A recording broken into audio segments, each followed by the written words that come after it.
Okay, so I wanted to talk real quick about I will call the financial streamline, the financial market, which includes everything from gold and silver, of course, which is my favorite to stay with the intrinsic value, fiat currencies such as the dollar, what have you, basically every country's current currency. Um, and things such now as like cryptocurrencies like Bitcoin, Litecoin, and whatnot. Now, um, it's interesting to take a look at the history of all of these particular financial streamlines. Okay, whichever one it is, if it's trading salt, if it's trading gold, if it's trading whatever it is, it's a trade and barter system. Ultimately, is what it comes down to. You agreed to pay this amount for this thing that I have, or this service that I have. I'll agree to pay this amount for that thing or that service that you have. We come to a form of exchange.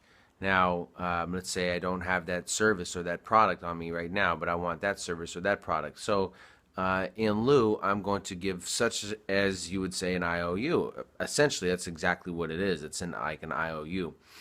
Um, but where we have this problem is, especially with fractional banking, is this ability to um, control somebody else's streamline, to be able to control somebody else's value system, to be able to dictate to somebody else how much they have to give to you rather than what you will agree to have. To me, I think is a subconscious um, aspect that is, not really given too much consideration to when it comes to, at least as far as when it comes down to the trading part of it, the exchange part of it. So the value is really in the exchange. So the value is you can basically make money, or you make whatever you're getting, whatever you're saying is the value. You're trading that in exchange for something else. So you're making that when you buy it, not when you sell it. Really, this is what you're doing: is you're buying it. You're trading your thing for that thing. So I think the concept of, am I buying this thing or am I selling this thing?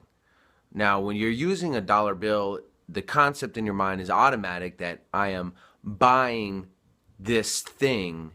I'm spending this dollar for this thing, for this service or this product. Okay? However, how did you get that dollar into your hand in the first place? That's the question. What was the value system of it when it was first put into your hand? If I put that dollar into my hand and the value was 1 hour worth of my labor as a plumber or an electrician or a mechanic or a haircutter or what have you, when I go to make this exchange and this trade for this pair of shoes or this block of cheese or this loaf of bread, is that value system still there in what I would consider the hour's worth of my labor, or 2 hours worth of my labor, or 3 ounces worth of my product that I make myself, whatever it is? Okay, so this concept here is the key to understand this streamlined system, and the fluctuation of it is easily hacked by the government, other, not just government, people, your friends, whatever. People hack it when they devalue or when they dictate to you what your streamline is, how much it is, what it's worth to you.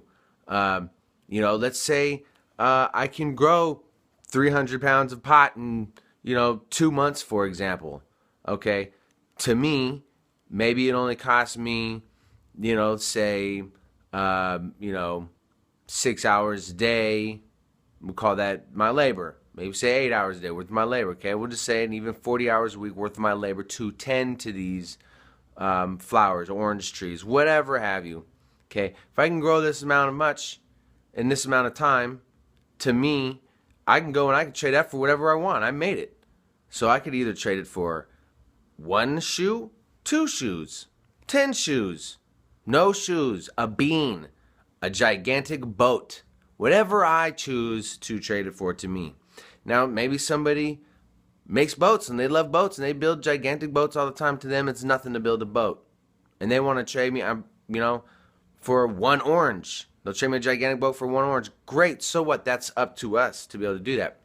But we don't. We don't do that. Why don't we do that? Well, we don't do that because what we do is we give our power, we give that value into this other thing over here, that cryptocurrency, that fiat currency, whatever that is. Now, we can all agree to have a standard, right? Like a gold standard. We can agree to have a standard of something, okay? So this, again, comes into taking trust into another person, okay? Cryptocurrency is pretty good at being able to say, hey, I don't trust you. That's why I got to check all this work. But it's getting ridiculous. I mean, imagine in 10 years, you know, what the computing requirements are going to be for all of this cryptocurrency that's out there. That's for example, when it comes to cryptocurrency. And as far as fiat currency, of course, now we know that this inflation, deflation, the Fed setting rates, I don't want to get into the whole fact of how we got into this fiat currency when we actually had, as a nation, our sovereign right to make our own, and it was backed by intrinsic value, silver and gold, silver certificates. We actually had that. We had a system like that. Then we decided to go ahead and agree to this bankruptcy and let these foreign agencies dictate to us what our value lines, what our streamlines is, what they're supposed to be, and what they're worth, right? So now we have the Federal Reserve, which is not even a government agency. So get that also, this form of thinking, it's a mindset. It's a mindset, okay? The Federal Reserve is not part of our government. It's not federal at all. It's part of a federation maybe, but it's not federal to our government. It's not part of our government. It's a foreign corporate entity. Okay, so remember this, all right? And they dictate and make up their own stuff. They make up their own business. They do what they dictate. They do what they want to do. Okay, so fine, whatever, let them. But I have the right to do whatever I want to do with my own personal products, goods or services, right? Correct? Let's say I want to sell my hair. I grew it myself. Who's going to tell me how much it's worth or it's not worth? What if I want to sell it for a Lamborghini? What if I want to sell it for an alpaca? What if I want to sell it for a busted out pair of shoes with a hole in it missing one shoelace? I can do that because it's my choice. I grew it myself. It's my hair. Now, what if I allow some company, corporate agency, or government to tell me how much my hair is allowed to be grown at one particular time, and if I grow more than that, then they get a certain percentage or whatever. See, now this is kind of ridiculous, but essentially that's what we're agreeing to doing. You know, our personal fruits, our labors, our efforts, our blood, sweat, tears, time, money, energy, efforts, whatever you want to call it, okay, heart, soul, all of that is what we put our value into and what we agreed to trade it for whatever you're trading it for. You know, maybe you're selling out for a CD album. Maybe you're selling out for whatever. Who cares? Whatever. That's your business, and you can do what you want to do, and you're allowed to do it.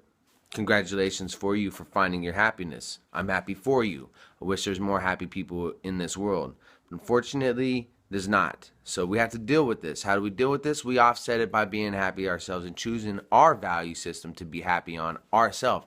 Not going to be happy or upset because I have so many zeros or so little zeros in my bank account. It's not going to dictate to me. I know what I can do. I'm infinitely wealthy. I know that I can go out there and get any resource at any time for any situation that I need to deal with and not have to worry about it. I am not worried about it. I am truly wealthy. Infinite knowledge that I can access any resource at any time is what keeps me sane. It's what helps me sleep at night. And giving up on all of that, the cryptocurrencies and all of that, giving up on the fiat currencies, yeah, I still use them. They're fun to play around with, okay, to me, but I'm not putting my whole value system on it. I will put a value amount that I choose to put into that I will choose at a time and a place that I choose to do it, but it's not going to be all eggs in one basket type thing. I will still and continue to suggest silver and gold as your platforms of stabilizing and hedging your future and assuring that you will have some kind of an intrinsic value platform to trade upon that is test, tried, and proven throughout the human history books of finances, of currency, of money, of barter, trading, of goods and services, of economies, and of global socioeconomic situations. Now, you can choose any platform that you want to. Let's say all 2016, I'm going to decide to write out and I'm going to do, nothing but living on the dollar. Then I'm going to try the next year, I'm going to do nothing but living on cryptocurrencies. Then next year, I'm going to try doing nothing but trading in precious metals. Maybe somebody should try to do that. I encourage you to. Somebody go and do a study like that. I think that'd be very, very interesting. And, decide what you want to do. Maybe you mix it up. I'm not advocating any one particular source. I'm not advocating no sources at all. I'm really just speaking specifically on taking the mental status, taking a look at it from a conscious level rather than from just the constant drab talk about what it is and will it be worth it, will it not be worth it, is it a good investment, is it not a good investment. I think that it could be any of those things at any time, depending on how you look at it. Okay, it's amazing when you change the way that you look at something, how everything else around it also begins to look differently as well. Perspective. So, am I going to be the guy that goes out and spends $10,000 in 10,000 Bitcoins on a slice of pizza? No. Am I going to guy that's going to go out and spend 10,000 Zimbabwe bucks on a slice of pizza? Yeah, that's about 2 cents. I'll take that deal. Yeah. Perspective. Okay. So, take that into consideration. Keep it mental up there. Don't let either side of you saying, it's all good or it's all bad. Take the lead. You got to keep it level and even at all times. Situational awareness.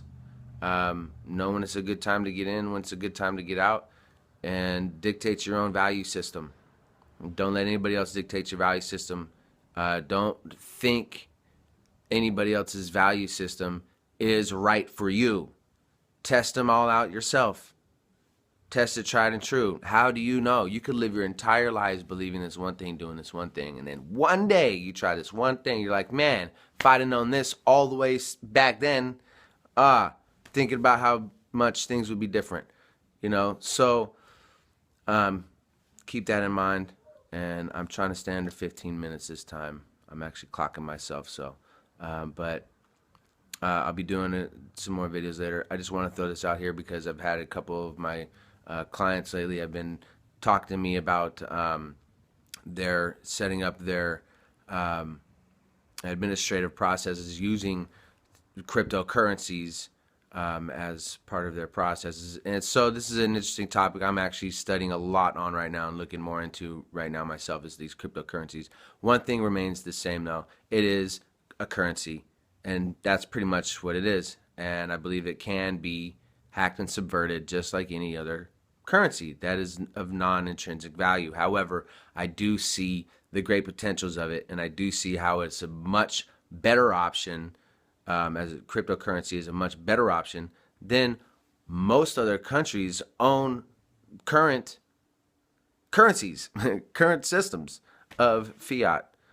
So, the structure is genius. It's like, why didn't I think of that, man? Come on, it's kind of simple, but at the same time, it can be very convoluted if you don't have some sort of technical skills or abilities there.